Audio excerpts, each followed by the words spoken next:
السؤال ده هو ايه الفرق بين الاستنزاف والاستغلال؟ طيب خليني اقول انه الاستغلال بيوصل للاستنزاف وليس العكس. الاستغلال بيكون في الحاجات المادية، الاستنزاف بيكون في الحاجات المشاعر، الحاجات اللي فيها شعور اكتر.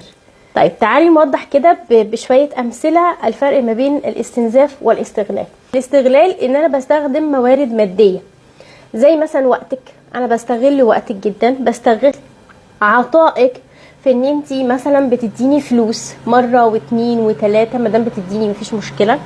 بستغل كرمك وعطائك في ان انتي تعملي لي حاجة، انتي بتحبي تكوني الهيرو او بتحبي تخلصي حاجات للناس او بتحبي مش جدعة زي ما بقول كده، فانا هفضل استغل ده كله.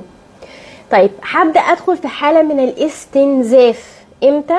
لما افضل اخد كل ده وفي نفس الوقت تلاقي الشخص اللي قدامك مش مقدر اللي انت بتعمليه، مش مقدر العطاء ده، مش مقدر فلوس اللي انت بتديها له، كل الحاجات دي مش مقدر ان انت بتيجي على نفسك. وفوق ده بيحصل نوع من الاستنزاف كمان للمشاعر، لما تحسي ان انت حق مكتسب واللي انت بتعمليه ولا حاجه. بيحصل استنزاف للمشاعر لما بنحس ان احنا لازم كل كلمه نحسس عليها.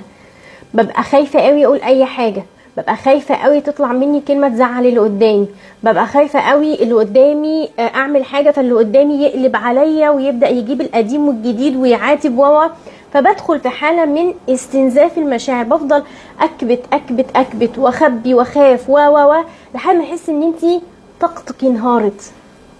لما الطاقه بتنهار ده بيحصل نوع من الاستنزاف، خلاص استهلكت، كل حاجه عندك تم استهلاكها.